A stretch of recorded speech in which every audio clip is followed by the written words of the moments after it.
We're just horsing around here in week 3 of This Week in the SFL. I'm Cameron Irvine along with Mike O'Neill. We are ready to go on this fine Monday evening. How you doing, Mike? Doing good, Cam. Doing good, man. Excited to be here. It's been a eventful weekend of football, and yeah, really just excited to get into it. We haven't had the best luck here at SFL Studios over the last couple of weeks, but I think it's going to change as we roll along through the season.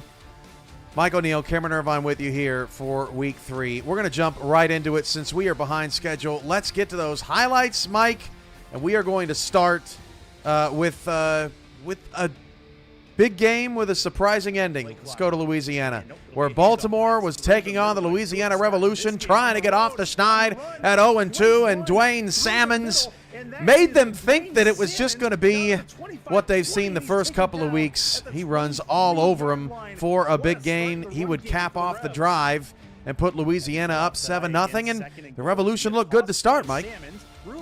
Yeah, they looked really, really good. I mean, they haven't shown too much on the run game in the first 2 weeks, but coming out this week against Baltimore, they really kind of socked Baltimore in the mouth, and it took everything Baltimore had to really hang in there.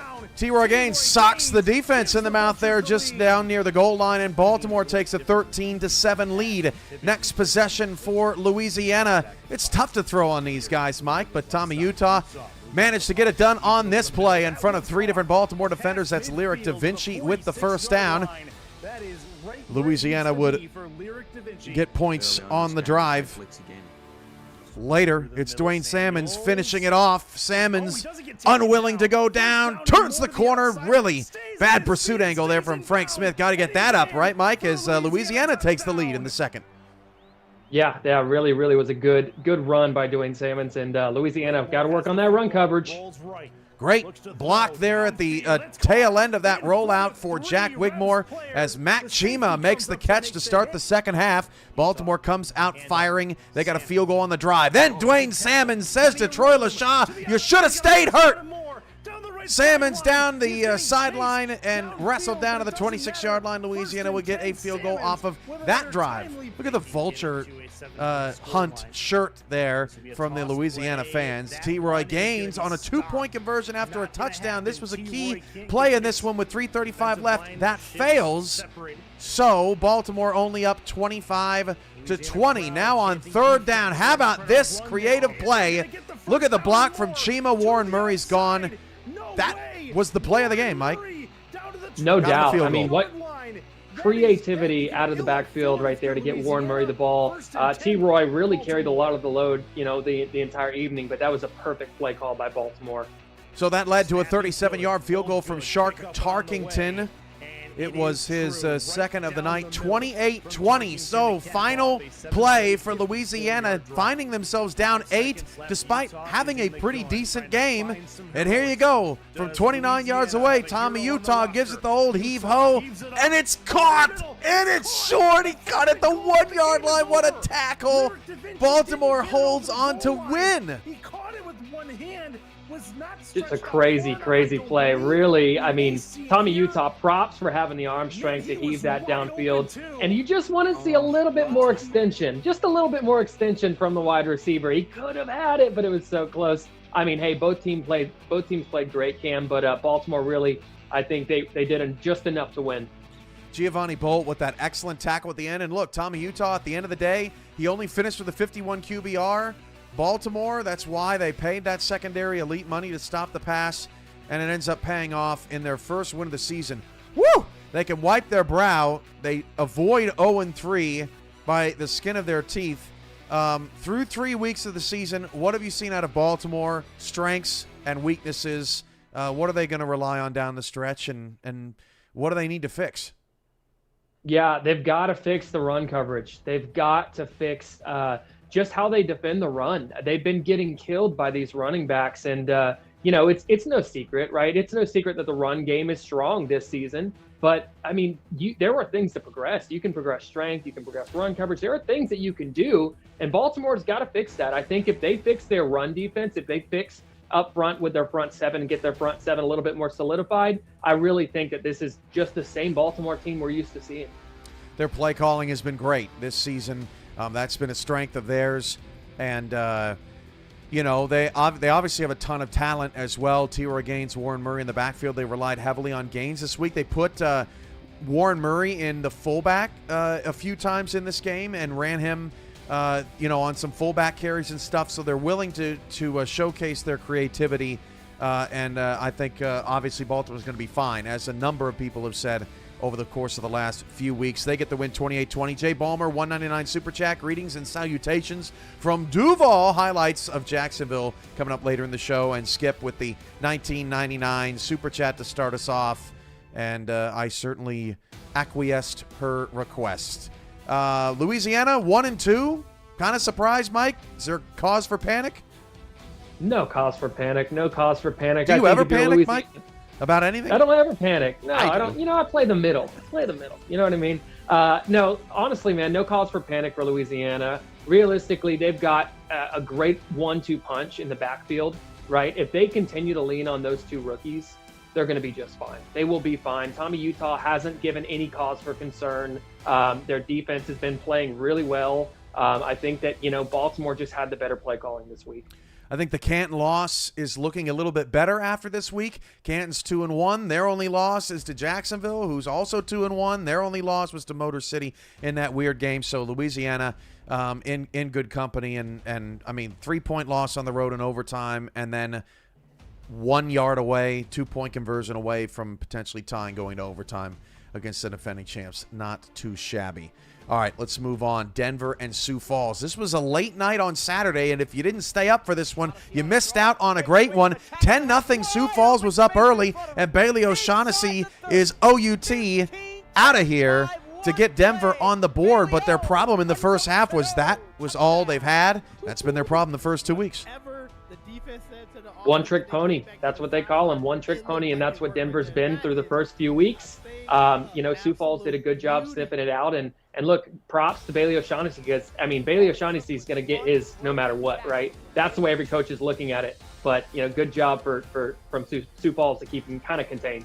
Towards the end of the first quarter, Julian Tyree showing the good. Charlemagne Cornelius, the fullback, out of the backfield as Sioux Falls is getting clever. Julian Tyree trying to shake off the picks, shows you the good, but then he shows you the bad. Picked off and taken back the other way. Kippa Jones, pick 6 for Denver. And in 2 huge plays, Denver has taken the lead in this game at this point, 14-13, without completing a single pass. But flash forward, and things are collapsing for Denver. Down 30-14, they fumble the punt return, and Sioux Falls gets it back in terrific territory. Sioux Falls didn't have Jason Williams for much of this game, and it just didn't matter early on. Sioux Falls was clicking on all cylinders, even on special teams.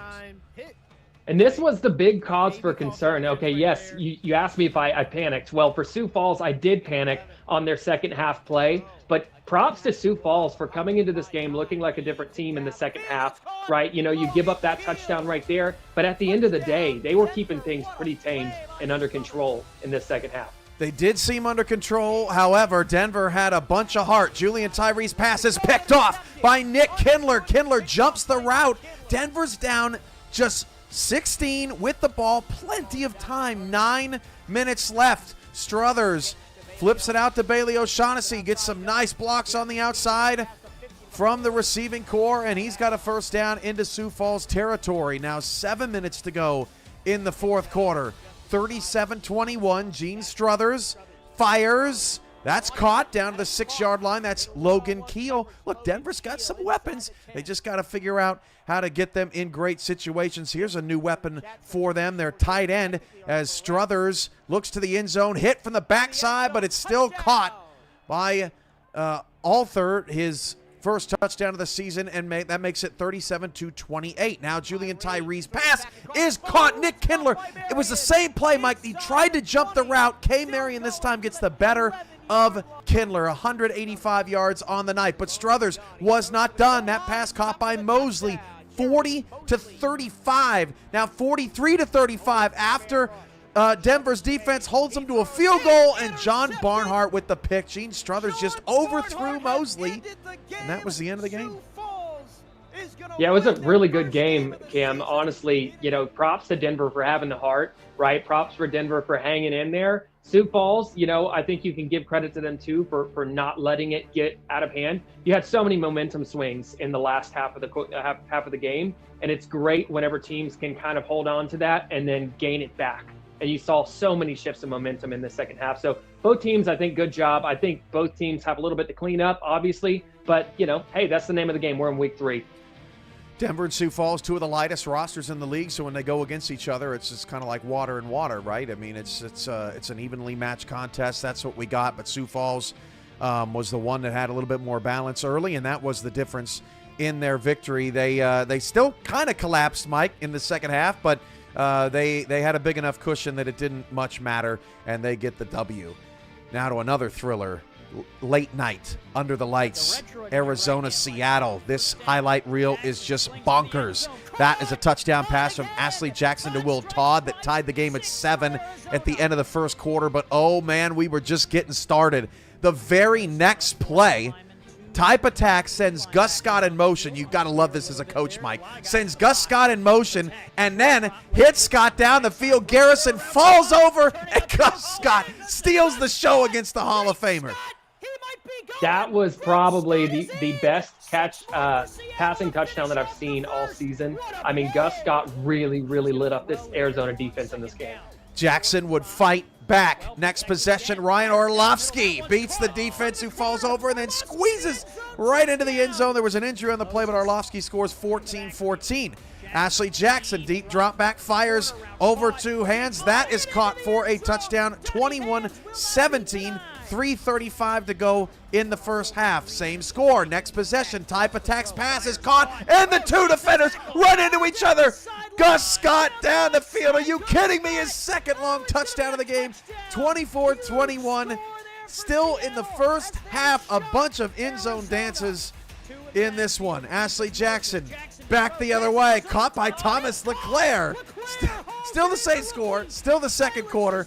This game was just bonkers from the start, and Arizona would get the score before the half. Jackson, deep drop back, plenty of time. Really nice low and away pass to hands for the score, 28-24. Type Attack not done. Clean pocket, look at the pocket. Down the field, caught. John Fullerton, touchdown. Seattle retakes the lead, 31-28 into third quarter. 20 seasons of the SFL, you bet he's loving it in the crowd. 7 minutes to go in the third. Ashley Jackson down 3, clean pocket, pass, overthrown, got a nice block. Valentine with the pick, and that's when this game started to change. That was the turning point. Really, both of these teams were just waiting for one play from the defense that they could kind of use as a momentum shift, and they really, really did a good job. Seattle did. There was a couple times, I think, Seattle was really trying. I mean, they were close to picking it off, but good job from Seattle getting a turnover there, really changing the course of this game.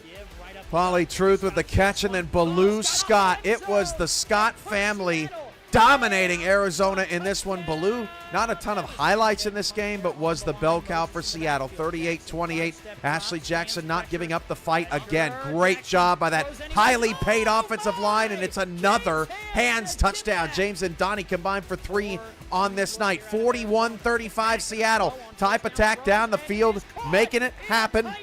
Late in the game, John Fullerton, a former Toro, another player that has really stepped up on this squad, moving the change, keeping the clock rolling, and then Baloo Scott finishes off Arizona. How about this, Mike? 44-38. Seattle tops the Scorpions. What a run from Baloo. Tackle from behind by Sean Moore, but it would not matter. Seattle gets the win, 44-38. What a just awesome game. It was crazy, man. And it is so great to see such a young team like Seattle really have the success that they're having this season. You were so right, though. Baloo Scott was really the bell cow. If you're watching these highlights, you're not seeing much of Baloo Scott, but she was unbelievable throughout that game. It was a guaranteed 5 to 7 yards every carry. I love what Seattle's done 3 weeks now. They're 2-1. They came at Portland really pass heavy. Type Attack was amazing. Then in Fort Worth, they did a little bit of everything. They nearly pulled that one off. And then in this game, they were a little bit more dependent on the ground, but Type Attack was still incredible down the field. T to Queen, $20 super chat. Nemesis. They are here and likely here to stay. Arizona loses early in a fashion that we're not used to seeing, giving up a lot of points, giving up a lot of yards on the ground. But they're not the only teams that have been dominant in the SFL losing these games early. Baltimore's 1-2. Atlanta is 0-3. We'll get to them a little bit later in the show. San Diego had high hopes to start this season. They're now 1-2. A 48-7 loss to Minnesota. But we've got the guy here, the head coach of San Diego, Mike O'Neill, and he's going to give us all of his excuses and lack of accountability on why San Diego lost that game. No, he's not. He's going to be a real professional and tell you the truth. So what did Minnesota do? They get to 2-1. Yeah, I mean, Minnesota came out and played a hell of a game. I think that's the only way that you can cut it. Any way that you look at it, San Diego couldn't do anything. And now, before I get into this, I do have to share this. So as some of you may know, my wife, Brookie Burr, is on Minnesota. We had a little rivalry thing going on, and she made this and made sure that I had to hold it up for everybody to see. It says, "Stomped by a legend." And yeah, there you go. I have to wear that one with pride. So yeah, no, regardless. They gotta put that sign in their stadium now, right?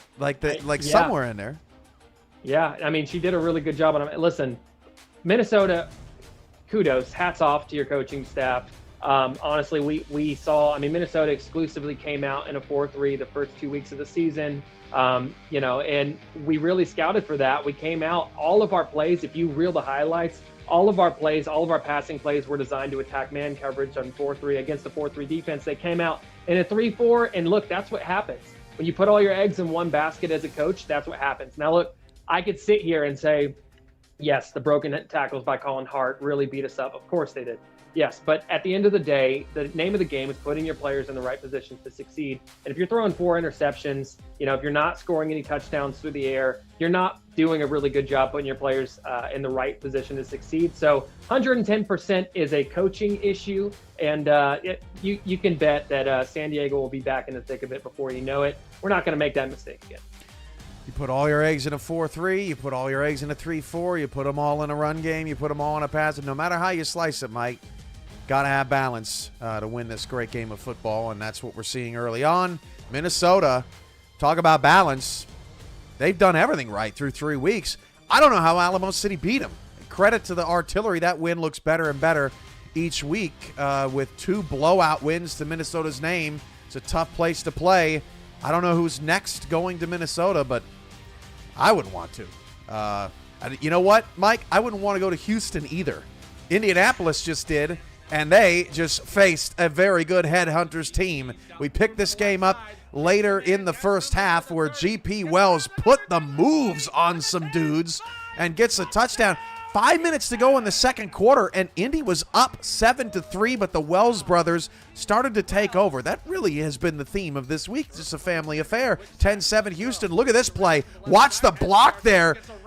GP Wells keeping his head on a swivel. DR Sim gets around the corner. This was the best 2-minute offense of the week, I thought, O'Neill, as DR Sim gets the touchdown just before the half. God, Houston really, really looked so, and let's talk about Dave Burr for a second. He looked so composed and so poised in the pocket, and man, this play calling, hats off. I was like a kid at Christmas watching this game as a coach, just watching the fluidity of Houston's offense. So Sim with another catch. Now Jalen Wells going to get involved in the game as a running back. And look at his brother blocking for him. And then Jalen Wells somehow gets away from 2 Ramblers. And Houston's doing everything. They got Josh Slapp out there blocking on screen passes. Jalen's playing running back. GP's going crazy. Got to get Ryan Roosevelt back involved in this game plan. That's what Colin Pierce does. Wide open on that play. A rarity on this night for Indianapolis, and they would get a field goal out of that drive. Watch Ernest McCray Sr. Are you kidding me? Are you kidding me? That's the best catch of the season as he gets the ball back for his offense, and Colin Pierce finds a wide open Jeff Banfield, and oh no, Mike, they're coming back on the Headhunters, 24-21 late in the third. These dance moves are crazy. I don't even want to attempt these things. Dave Burr against just a three-man rush has all day to throw and finds Mike St. Green, who just takes it away from the defender. Houston is rocking and rolling again down the field. 2 plays later, Dave Burr up 3. What's he going to do? Look at this. Bam. Bam. Oh, spin. GP does it again. Houston runs away with it 31-21. And the last play of the last desperation heave on 4th down is broken up. Ashley Jackson caught up with Damon Simeon and one of the Wells brothers after the game. Welcome back to PG, where I am joined with a very good friend of mine, Mr. Damon Simeon's Aunt Rusty. He is the owner, he is the head coach and Hall of Fame wide receiver for the Houston Headhunters that is now sitting pretty at undefeated 2-0. How you doing, man? I'm doing great. Thank you for having me and requesting for me to come on and chat with you. Yeah, you win that hat. I love it. I gotta ask before we even start. What's the purpose of the hat? The purpose of the hat is it's hunting season. Fall is coming up. Hunters out there setting up their blinds. Out there at the deer lease and so forth, and turkey hunting and going on. What else? Quail hunting, duck hunting. And then there's headhunters in the SFL who's doing a little bit of hunting. So we're looking forward to stacking our trophy room. With trophies each and every week. So that's the purpose for the hat. It's hunting season here in the SFL. We racked up 2 trophies. Put it up looking nice on the mantle. With the trophy of Sioux Falls sparrows. So we got a sparrow head up there, and we just collected Ramblers. I guess you can say the piston inside the engine, or hell, we threw the whole engine up there if we can. So. I can't. I got a question for you, man. Got a question. So you're sitting pretty at 2-0 right now. And as owner and head coach, how do you feel and how do you deal with hearing analysts and content creators seemingly counting Houston out before the season even started? It's a little frustrating, to be honest with you. Yeah, we've had, a few down seasons, previously or so, and I guess they're going off of that, they're not going off of the work ethic that's being placed and put, in effect each and every week. You look at last season, season 20, we started off 1-5, but then we go on a 5-game win streak, and we just 1 game shy of making the playoffs, with that last loss to Alamo City, in week 12. So, I basically guess that's what they're going off of. DJ Little Hand is messing with my hat. He loves this hat, by the way. He looks like he's about to climb up in my chair and try to get in the frame here, but but that's it there. It is very frustrating that they do count us out and not give us a chance and so forth. Even being 1-0. After week 2, we had a bye week in week 2. So, and I'm seeing some of the rankings where basically Tyler Falk's ranking, and he has us ranked at 16 and have teams that are 1-1 above us. It just, me personally, I go off the math of it, and he basically said that rankings is not math. Well, you have your opinion on that, sir. But I truly feel that a 1-0 team deserves to be ranked higher than a team that's 1-1. I don't care if they came off a win in week 2. That doesn't give that team the right to jump a team that doesn't have a loss in their record at all. All right, everybody, and I'm also joined with another member of the Houston Headhunters, Mr. Jalen Wells, fullback. Man, it's so good to see you, brother. Yeah, good to see you too. Good to see you too. So I got a question for you as well. Okay. How do you feel about being more involved in the run game for this past game in comparison to the last game y'all played? Wait, say it again. Say it again. So how did it feel being more involved for this game as far as in the run for the run game? Oh, it feels great. It feels great. I can't ask for anything more. I like seeing this on that field. I bet you do. So how far do y'all think you guys gonna go this season?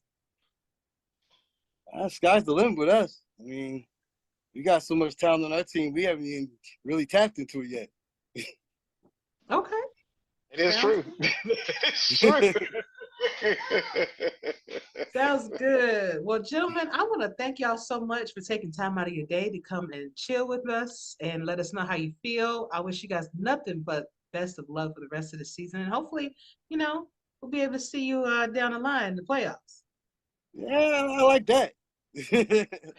Absolutely. Looking forward to the matchup. All right. Awesome. Thanks again, fellas. Thank you. You're welcome. So we love entertainment on this show, right, Mike? So we love Damon Simeon's answers in interviews. I think the right answer is I don't pay attention to those rankings. I'm trying to win games, but it doesn't matter because he's 2-0. It's good to see Damon with some confidence after a couple down years in Houston.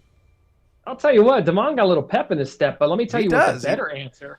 Let me tell you what the better answer is, Cam. The better answer is listen to the better content like around the SFL on Spotify, because then you would know that Houston was placed above most of those other teams. So, if you want to come and listen to it, just a quick plug here. Now featuring Jacob Clear and Fox Highwind, so just a little plug there. I think Tyler and O'Neill are trying to become the next captains of flag football in 2024 convention. That's what that's sounding like. Anyway, Jalen Wells getting involved in the run game. He'd love to see that. Look, when teams are involving everyone on the team, there's a lot of positives to take from that. Houston is 2-0. Indy falls to 1-2. All right, back to the highlights. Let's go to Fort Lauderdale. This one was a crazy one. Started off the week. Alex Dominguez starts the game off starts the highlights off with a sack. He's still got it. 7-0 Florida. They sacked Bryant Dynasty 8 times in the game. If you don't think you can get pressure on the quarterback, you're not watching all the SFL games. How about J.W. Doyle, the fullback, taking the toss outside, puts Florida up 14-0. Atlanta really needed a spark. They came out sluggish. They got it off of special teams. Kyle Fenimore. How good has this dude been through 3 weeks? Amazing, man. Kyle Fenimore has really been like the knight in shining armor for Atlanta. But, man, can we just talk about those trenches for Florida, though? Talk about line play. Oh, yeah. Talking about line play all day. Both lines have been dominant through the first 3 weeks of the season. But Fenimore gets the kick return up to Florida's 24-yard line, and that puts Atlanta in business, although a sack set him back. 3rd down and 17. Dynasty's got to dig him out. Finds Siege Falco. Look at the extra push against the blitz. Got it. 1st and goal, and Atlanta would turn that into a touchdown. 14-7. Bryant Dynasty into the end zone. Boo Chisholm with the sure hands. He gets the score, cuts the deficit down to 7 again, 21-14. Now 3rd quarter, it's still only a 7-point game, and Ryan Tobin, who already had a fumble recovery in this one, gets an interception. Just elite play from Florida's Ryan Tobin. You see his numbers at the bottom of the screen at that time. 2 sacks, 6 tackles, and then that pick right there. I was just about to say, Cam, Tobin had a couple sacks on that game, and he looked like an X factor on that field. He calls Zarkov out in motion, and Ron Cochran gets it done with his arm on this drive. E.J. Minson with the catch. And then on 3rd down and 3, it was Ron Haynes with another catch on a Cochran rollout. Maybe Florida can pass. 1st and goal for Florida. They would turn it into a touchdown. 2nd and goal, mid-3rd. Atlanta looking for a stop. And there's just nobody out there. Bullet Boletsky with the score. 28-14. Great blocking schemes, good run schemes from Florida. 28-21, Atlanta just got no quit in him. BDG Hollywood untouched. It was his best run of the day by far. And don't look now, but with 8 minutes to go in the 4th quarter, we're tied. Absolutely crazy. Atlanta really did a good job hanging in this one. And, I mean, those who are sleeping on Atlanta don't, because it's only a matter of time before they flip that switch. Ron Haynes with another catch. Bullet Boletsky in the end zone. E.J. Minson had over 100 yards receiving in this one as well. Boletsky's going to get a lot of the glory. But there were some other standouts. Ron Haynes had a long near touchdown run, but was caught from behind in the game as well. Bryant Dynasty, look at that. Florida had 7 players in the backfield on 4th down, turnover on downs, and Florida gets the win 42-28. Ashley Jackson caught up with Caleb Giffis after the game, who had a kick return touchdown against Queen City last week. Welcome back to PGI, where I am joined with Florida's wide receiver and had a fantastic game, Mr. Caleb Giffis. He is, again, wide receiver for the Florida Storm, and he had his first kick return touchdown against Queen City Corsairs. How are you doing, man? I'm doing amazing. Feeling really good after playing week 3 just yesterday. Feels really good to start off with a 3-0. You know, Florida has been telling me that it's the first time they've seen that in a very, very long time. So I'm very honored to be a part of it for sure. Awesome. So take us back to that moment where you had your kick return touchdown. Like, what was going through your mind? What were you doing at that moment? Well, previously, Art Vandelay had returned one as well. And, you know, watching him return that, I was just like, oh, you know, like he subbed in for me and he got to return one. Like, oh, my God, that's so awesome. And then, you know, a couple of drives later, I see myself returning one and I'm like, wait a minute, that's not Art returning kicks, that's me. And then I see myself go down the sideline and I'm like, oh, my God, I can't believe it. I'm scoring. Look at that. But it was a blast. It was honestly probably one of the best things I've seen in the SFL so far. It was awesome. Fantastic. And we wanted to give you that experience, you know, to be able to see yourself actually making these plays. So that's important. Right. You alluded to this earlier with the 3 wins and notable wins from winning off from Queen City to the win off Baltimore. And then the win from... We just played yesterday. We just played Atlanta. In That's division. Right. Big division win. So these are teams that were champions at one point, you know? Right.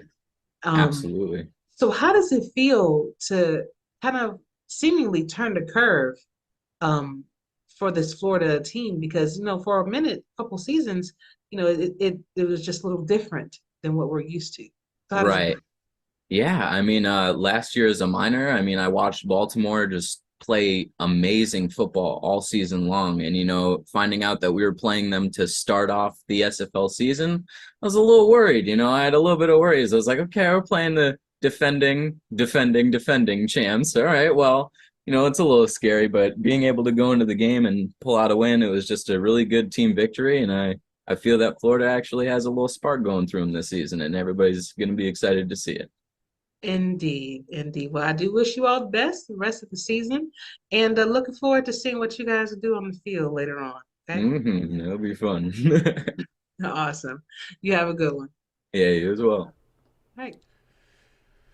Thank you, Ashley. Caleb Giffis has had a great start to the season. So has Florida. In fact, Mike, it's their best start since season 10 when they started 5-0.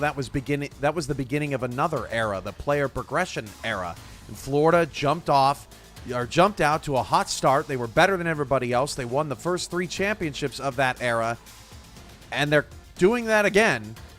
However, Mike, you kind of see them in a Denver situation as a one-trick pony. Ron Cochran has been good. You just haven't seen enough at him to call them elite yet. Is that how you see Florida right now? Well, here's what I think about Florida. I think that it definitely showed a little bit more. They showed a little bit more that they could pass the ball in this previous outing. The first 2 weeks, if you would ask me, I would say yes, one-trick pony. Here's the thing, though. Ron Cochran's got the arm. We know that he can do it. But what I want to see is a team, I mean, and we did, with Queen City, really shut down the run game. And I want to see what they can do whenever that's taken away. Whenever Boletsky's taken away, what are they going to do? Whenever they run Boletsky into the ground 40 carries and he gets injured, what are they going to do? That's whenever I'm really going to see, and I think that's when everybody's really going to see what this Florida team is really made of. So far, they're hot right now, right? You feed the hot hand, Florida is there. They deserve the praise of their victories and everything, but we'll see where it goes, because I think that this could be a situation where you take away one of their limbs or their strong limbs, and they've got nothing left. I think the SFL is better when Florida is playing good, because it just kind of feels right that Florida is in the mix. But this new, like, Ron Haynes explosion, like, he was great. E.J. Minson was over 100 yards. They've been super fun to watch, and you can't sleep, like you were saying, on the interior line, right? Like, you don't see it on film, but we were talking about this a little bit last night, Mike, when we were prepping for the show. It's different trying to tackle Boletsky when he's 3 yards up the field. And that's not Boletsky. That's the offensive line, right? It's different when you're trying to pass on Florida on 3rd and 17 because their defensive line has gotten sack after sack after sack in the ball game, right? So Florida is one of those teams where they're winning up front because they invested in both of their lines. And it's hard to spot on film just to I guess what would you call it, Mike? The average viewer. The average viewer. Yeah, it's more difficult to see, but if you really watch Florida play, that's how they're blowing the doors off people offensively. And I'll tell you, Tim, that was the difference. That was the difference between Atlanta and Florida. Yeah. That was the one difference, was the line play. If Atlanta comes out with better trench play in the trenches, I think that you see Atlanta could take that one. Yeah. All right, back to the highlights. Let's go to Mexico City. This was another doozy. It was all Aztecs early. I thought Portland, no pun intended, was going to get boat raced. Bentley into the end zone again. They're up 14-0, 2:20 to go in the first. Portland had no pulse. I mean, this was just all Mexico City all the time. But Portland started to get it together. Nelson Lozano says, I am just too tall for you. 14-7. Next possession, Jordan Sipe, like Julian Tyree, bit by the turnover bug early in the season. And watch Mel Davis, 52. Got it. Comes up and gets it. Portland's in business. Another linebacker pick. It's a nice week for linebackers. And the Fleet offense would respond. Sweet jerseys, by the way, both squads. Good merch there, too, man. That looks great. Mike Daggs actually was wearing one of those shirts in person at the convention. It was awesome. Michael Knight with the catch down to the 13-yard line for number 13. Portland is working the ball down the field. Now Ezekiel Love, who's been just a touch quiet in the first couple of games for Portland, but he makes a touchdown happen. Great vision there. Spins away from Alvarado, ties the game at 14. Just like that, but Portland was not done. Next play, Jordan Sipe, picked off by Brody Gold. He was standing right there. Gets it up to the 27-yard line. What was he looking at, Mike? I don't know. I think he was trying to go. Man, it's tough to say. He's trying to go on that quick slant. I mean, props to Portland for really having a linebacker just shading in zone right there. Just did a really good job defensively to kind of take this opportunity away. And then you see the pressure there. This was back and forth. Dexter Jackson with the sack. Forces a Portland field goal, but they do take the lead, 17-14. Cyrus Jive escaping, scrambling, looking around, keeping the feet loose, and oh my goodness, he beat Gerard Brody. That's Israel Adams for the touchdown in the third, 27-24. Portland takes the lead. That was a turning point, 30-27 now. Look at Gulch get up for that one, and he's going. 37-27, Portland takes the lead. And what's not shown in the highlight, Mike, was a crucial 37-34 fourth down conversion for Portland. They went for it on, I think, their own 36-yard line. It was their own 36, yeah. 36-yard line. What a guess. I mean, seriously, not even in the script. Own 36-yard line. They go for it, up 3. And they basically ice the game. And you love seeing the guts out of someone who says, we have the momentum, we're playing better than you today, and we're going to come out of this with a victory. It was a major statement for Portland, who sends the Aztecs to 0-3, who have looked better each week, but still looking for that first win. Yeah, Mexico City's just got to figure out. They've got to figure out Jordan Sipe's comfort zones. They've got to figure out the throws that Jordan Sipe can and can't make, right? And they have to cater their playbook to him, right? The same thing. And I could say, don't get me wrong, I'm not pointing a finger here because I could say the same thing about Johnny Pickler after this week, right? You have to figure it out. That's the name of the game. It's a learning curve. We're all out here learning. But, I mean, Mexico City has made consistent progress through the first 3 weeks, no doubt. Impact Mondays, sorry, Mike Dags. The Monday Night Spectacular coming up. It's going to be a little bit delayed as we had some technological issues. We've set it for 7:30. We're going to try to get out of here by then as we continue our recap of Week 3. And this week in the SFL, we go to Raleigh, where Trellis Blanton is slinging it, man. Doug Spelling with the touchdown. Queen City takes the lead 7-3. He leads the league in passing yards per game and has just been awesome. Ike McBride got hurt in this one. Broken finger. Her team was ticked off she wasn't out there and wouldn't just tape the thing up and get going. But Hattori Hanzo would save them of sorts, getting the run game or keeping the run game moving. Now Matt South, he can do it too with his legs, shuffles along in the pocket, slides, gets the first down to extend the drive. Down 4 late in the first half. But Matt South putting in some work with his legs.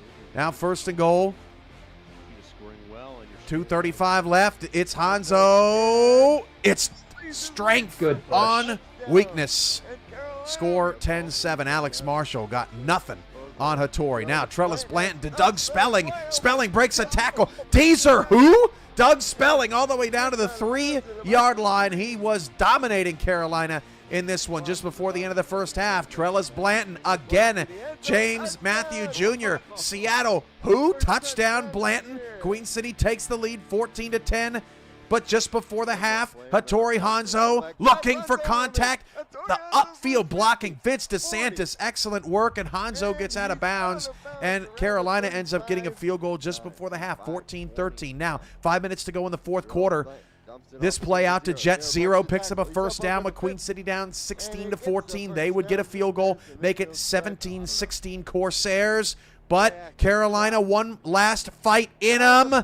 Pass interference. 1:20 left. Moves Carolina closer to scoring position. Now just on the fringes of field goal range. What a gutsy call here. Riley Quintero with the catch to the 17-yard line. That sets up Brown for a game-winning field goal. Kickers have been great in the first 3 weeks of this season. I have a feeling that that is not necessarily going to continue all season long, but enjoy it while it lasts, kickers, because Malone Brown puts Carolina up for good. His 4th field goal of the day, bang, sends Carolina to 2-1. It wasn't pretty, but they got the win, 19-17. We caught up with Chad Stinson, thanks to Ashley Jackson, after Queen City's loss, to talk about the Corsairs' ever-improving football team. All right, and we are back with PGI. And I'm joined with another good friend of mine that I haven't spoken to in a long time. I'm sorry about that. He is Mr. Chad Stinson. He is the defensive coordinator for the Queen City Corsairs. How are you doing? I am doing great, AJ. How are you? Hey, I'm doing fantastic, man. Good to see you again. Well, kind of, you know. Yeah, I'm at a dog show. That's why I got the camera off, trying to knock down the volume of dogs barking and everything running around. So. No worries, no worries. Thank you for your time. I really appreciate it. Oh, not a problem at all. So you guys lost last week by 2 points. It's getting closer and closer. The week 2 loss was a little bit more, but it seems like you guys are closing that gap. But I want to know from you, Coach, how do you feel about going into every game seemingly as the underdog in every matchup? Does that mess with you mentally? Does that mess with the team's morale in the locker room? Not in our locker room. I mean, we know we're going to go into every week as the underdogs. That's just what we expect. Morale-wise, it really doesn't mess with our guys. I mean, we've got some good guys. We've got, even rookies stepping up that are scouting for us. They came into our locker room happy. They're happy where they're at. But yeah, we just know that we're still a team rebuilding, so we know how everybody's going to look at us, and we just kind of use that to even work harder. And we're slowly getting there. I mean, we have faced two really tough teams right off the start, especially with Florida and Carolina. And I'm happy to I love putting Carolina in that because, I do have a history with that team, love the guys over there. Yep. And losing to that team does kind of hurt a little bit. It does hurt a little bit, but, that's the way football is. Any team, for any reason, can get beat. So Emotional content, right? That's what we pay very for. much so. That's what we pay for. That's what we play for. Last question for you. What do you think Queen City has to do overall? And you can just name one thing. Don't want to give away your whole game plan, but what do you think that Queen City has to do in order to overcome the obstacles that are lying ahead, especially the next week's matchup with Charleston? It's kind of funny that you would ask that because we were talking about that today. Our run game has been kind of low, and that's nothing against Tom. It's just, it's finding that balance that we need. Myself and Tom and the rest of the staff have talked about that. It's just getting that balance there. On the defensive side, we have got to cut down on pass interference calls because that really killed us the last week. That one pass interference call we had. But, on the defensive side, I know it looks bad because with Carolina having 200 yards rushing, but if you really go back and look at it, that's combined over a few different people doing that. It's not just one person literally ran 200 yards on us. Okay. So, and it's the same with Bullet Bolesky. We held him to a low yardage where he put up, 300 rushing yards on Baltimore. Mm-hmm. And then we faced him, and he didn't even come close to putting up the same number of yards. But it's just kind of a combination of things we still got to work on. Absolutely. Absolutely. I have faith in you guys. I want to see you do good. I want to see you guys make it to the playoffs. I definitely believe in you, and I know you do. I know you believe in them too. But I wish you the best of luck for the rest of the season. And can't wait to see what you guys do out there. Oh, it's going to be a fun season. And every time, with the new game, every time you mess with it, you figure something else out and you learn something new every time. So it's just a learning curve this year. Absolutely. Keep learning, keep growing, Coach. Talk to you soon. You too, AJ. Take care. You too. Great words there from Chad Stinson. You're high on Queen City, Mike. They're the only team to lock down Bullet Bolesky in 3 weeks. They knocked Ike McBride out of the game. And, if it weren't for Florida's kick returns and a late PI call, we'd be talking about Queen City 2-0 right now. It's been close, Cam. This just feels different for Queen City. It doesn't feel like the 0-12 Queen City. This feels like a competitive team that's going to go out there, and every single team that's on their schedule should go into that game thinking Queen City could pull this one out because they really could. They have all the pieces. By the way, if you haven't noticed, if you participate with Ashley on PGI, your team gets talked about more often on this show. I don't know if anybody's noticed the 1-to-1, but PGI is great. We saw Caleb Gibbs for the first time. That was great. So please help out our Monday night crew with content. It's great. We reward you. All right, back to the highlights. Canton and Motor City in a battle for the North. Winner takes first place in the division. So far, so good. Early on for Motor City, Phil Koss with the touchdown. Canton hands it off to Robert Johnson right away. Robert Johnson taking no prisoners. He ties the game at 7. He has been a difference maker for a team that has always struggled to find an offensive identity. Motor City, they are not struggling with a defensive identity. Mark Kaufman comes in for the sack. This is just beautiful play calling as Canton learns from their mistakes. Mike runs a play against a blitz to get them a touchdown, 17-14. Dean's got some room down the sideline, getting Motor City back in, down 24-17 in the fourth, but I can't say enough about that play call from Scar Patterson down on the goal line. That pass is caught by Guy Clausen, ties the game at 24 in the fourth. Yeah, going back to that play call, Cam, I mean, that was just beautiful. Understanding what the defense is going to do and really attacking them. If you ask any quarterback where the best place to throw during a blitz is, it's always where the blitz came from. Scar Patterson did a really good job on that. Robert Johnson down the stretch, helping to bleed some clock. And then a sack for Motor City once again on third down, forces a Rob Ems field goal. 27-24, Canton takes the lead. Now 34 seconds to go, third down and 10. Michael Brown, who was pretty quiet this week, needed the completion and got it to Guy Clausen. He could not get out of bounds. Ball's at the 33-yard line of Canton. Once they reset, 20 seconds to go, and Michael Brown throws a pick. That's King Jamal taking it away, in the Canton Classics take first place in the North, 27-24. Motor City loses their first game of the season. Was a 29-yard. We end the night with Charleston and Jacksonville, and it's not the best for last, but it's definitely not the worst for last either. This was one heck of a ball game with John Lakeman and O.J. Bruin throwing dots all night long, except for Khalil Thomas, Mike, who made probably the best pick of the week outside of Ernest McCray Sr. I'm feeling it. Yeah, Charleston's defense really did a good job there against OJ. I mean, and look at OJ, man. Like, this is really an entertaining one to watch. This was so back and forth, but Charleston really knew how to take it away whenever they needed to early on.